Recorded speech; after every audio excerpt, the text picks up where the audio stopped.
guys, welcome to part 31 of my Pokémon Platinum walkthrough. Right, now we've got another half of this route to have a look at, so let's do that. I'm going to come off the bike at this point. Now, there's a tree here that you can cut. That will get you a power point up. That will increase the number of power points on one move by well, usually by one, to be honest.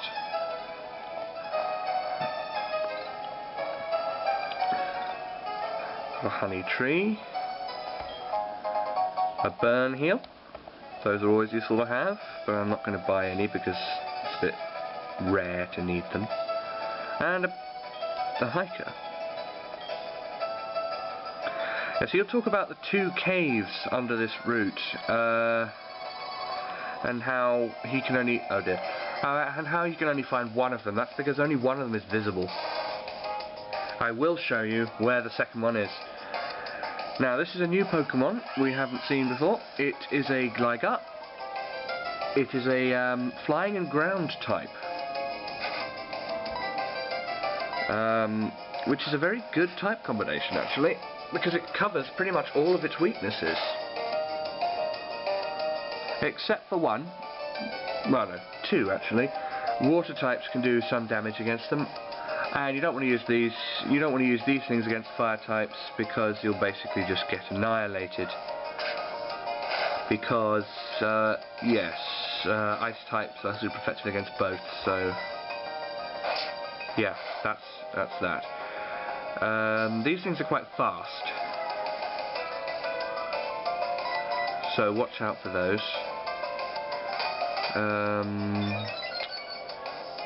It's not dying quick enough.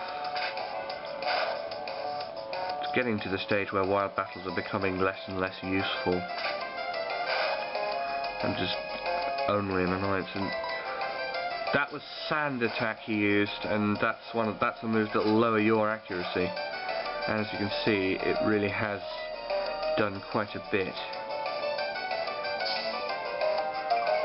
Oh no!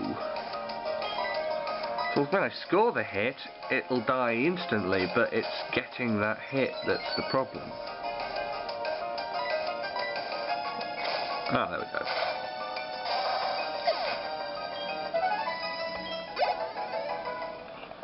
Still getting a fair amount from these wild battles, so they're worth doing still. There's a lot of grass on this route. A Super Repel, that's the second level of Repel. That'll do you 200 steps. And a battle.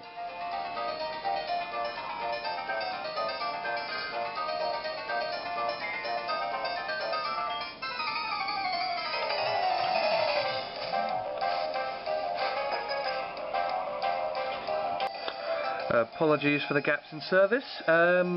Yes, so this guy, he starts off with an Onyx, which is really not a good thing for me to be battling with the Tani. But Bite has a useful special feature. Missed. Can't believe this luck. Ah, got off one Screech.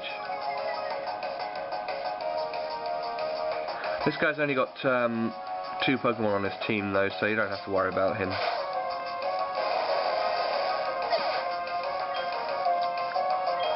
Yeah, so Bite can cause a flinch, just like Fake Out, except that it can be used at any time in battle, whereas Fake Out can only be used at the very start. I'm going now to switch. That's a good point. I haven't got anyone who's actually able to do any better, so I'm going to have to just stick with the Tani. I'm really looking forward to the time when my Gyarados learns a few water moves. Now this one's way better at defense. 2 flinches in a row, wow. Bite can be really annoying because of exactly that, the flinch thing.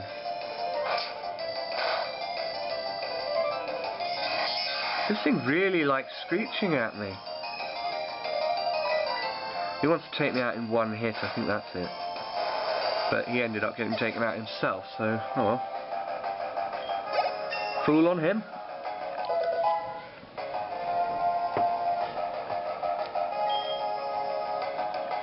Roar. This is a move that will force the Pokémon that is in battle to either switch out, or if it is a wild battle, will simply end it. I am not going to use this move because it is totally useless to me.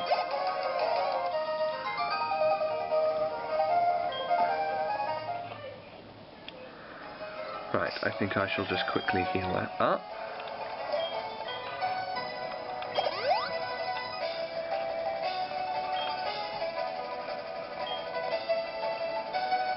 Right.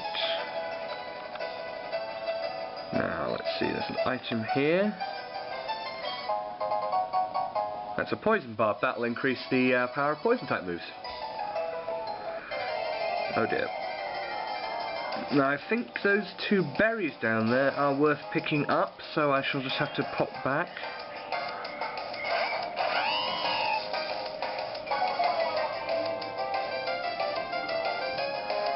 By the way, I hope you aren't being distracted by the background ambience, but there's a...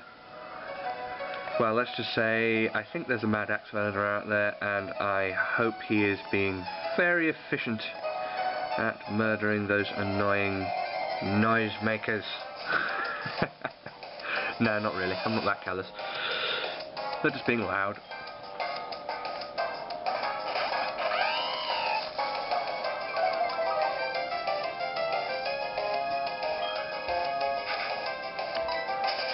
Don't have any wish to fight a Geodude today. I want to get through this whole route before the video ends. Ah. Okay, these are not... This is a good thing to do, by the way. You can see the ground underneath it is... underneath them what was white, and you can see it's still white under the other one. These are not fully grown. These are Chestos, but they're not fully grown.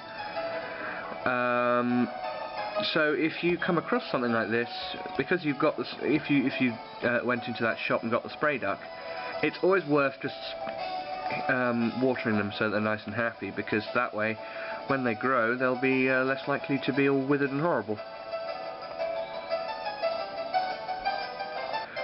And another wild battle. I hate these things.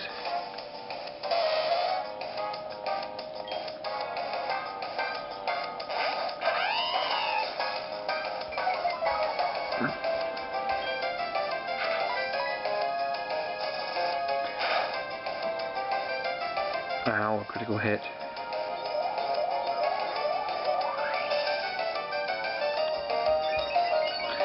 And up goes my special defense.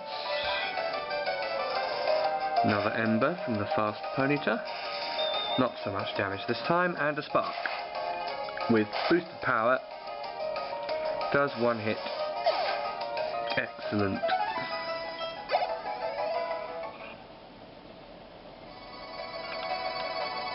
Right.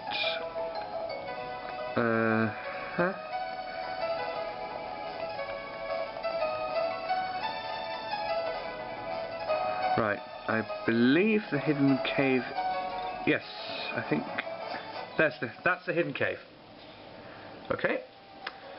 So yes, that cave, I'll show you again when we come out, is located there, and this cave is actually very important, because the pseudo-legendary hyper-rare Pokemon Gible, well, the pre-evolved form of Garchomp, which is the pseudo-legendary and hyper-rare, let's just see, oh god, I can't teach Flash to anyone.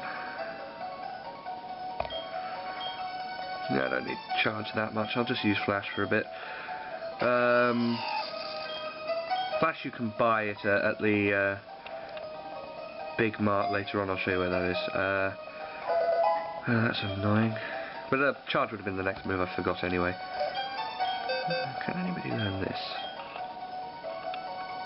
Oh, Simia can. Okay. Right, yes, so now that I've taught Flash, you can see there's very little light around us. You can navigate the cave like this, but it is easier if you do this, which is Flash. There we go. Shed some light on the situation. Now down here, you need your bike, and you need to wild battle. What's this? Just a Zubat. Yes.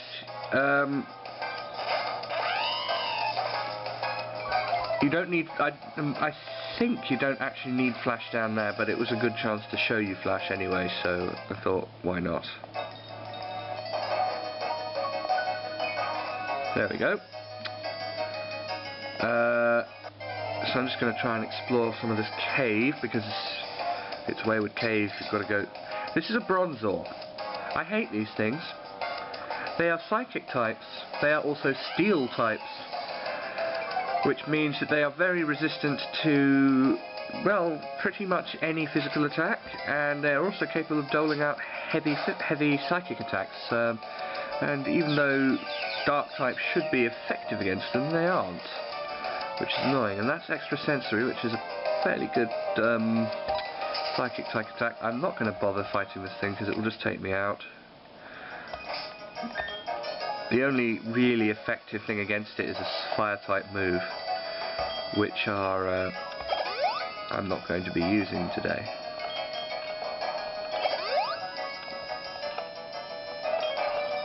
Right. That's the way out. So we don't want to go down there.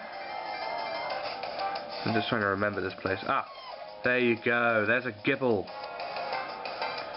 Gibbles are ground types and dragon types. I'm not going to be using this on my team,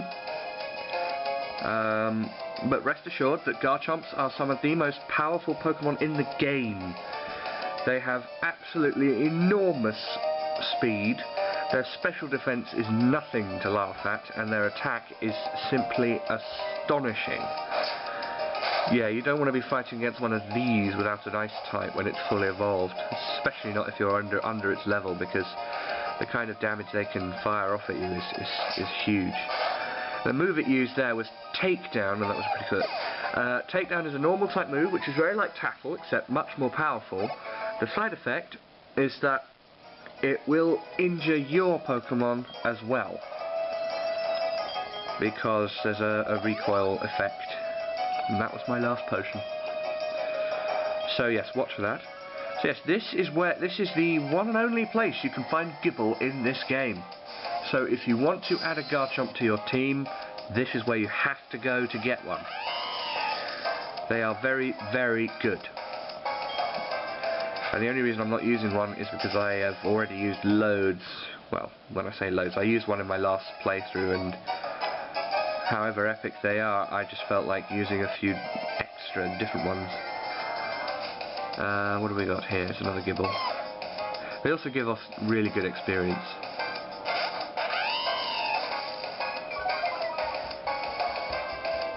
But I mean, even this pre-evolved form is very powerful, and that just shows you sort of what will happen later on. They are classified as a land shark Pokemon, and there you go, Dragon type move, Dragon Rage.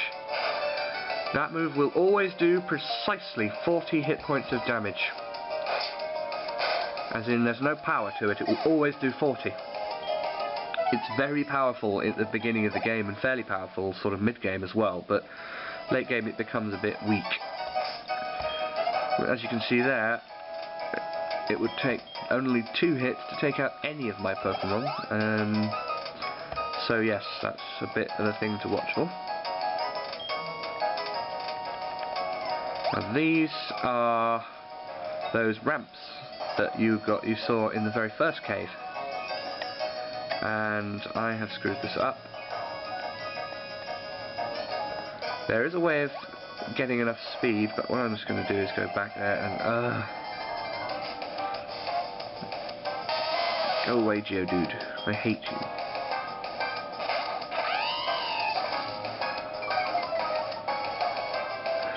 Especially seeing as I don't actually have any power points left in Bite. I've used all of them.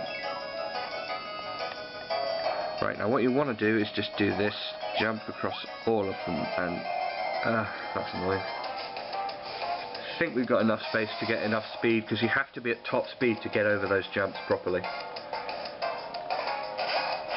Otherwise you won't land them on the other side of the rocks. I had some serious hell trying to get through this cave, not knowing that you needed to be at full speed. And yeah, I haven't got quite enough. There is a way of doing it. If you turn just before you hit the wall, you maintain your speed, and then you can push yourself over the jump. But it requires a bit of finessing it to get it right.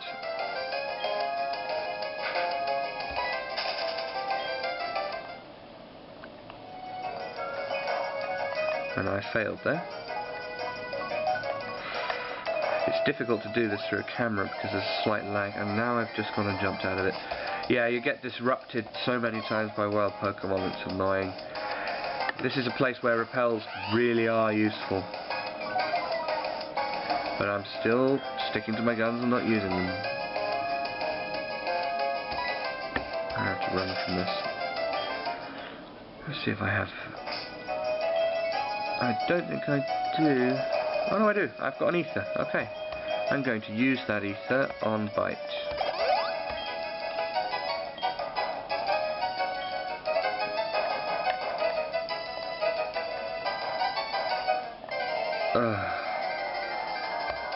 This is insane.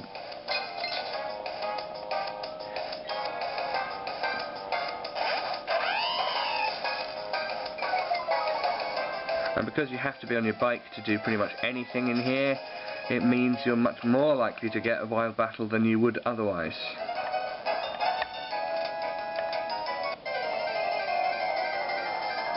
Not fair.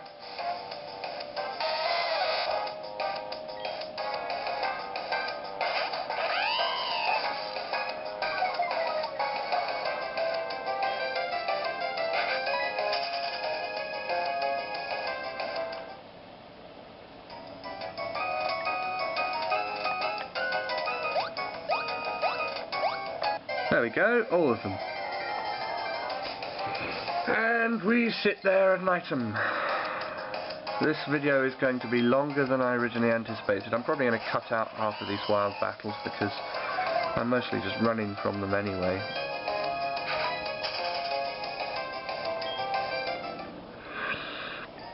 But yes, there we are, we've gotten through, and there's a max ether.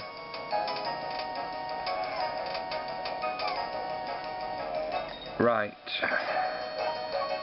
I think I'll end the video there then, and we'll get through the rest of this cave and finish off this route in the next part. So yeah, see you then.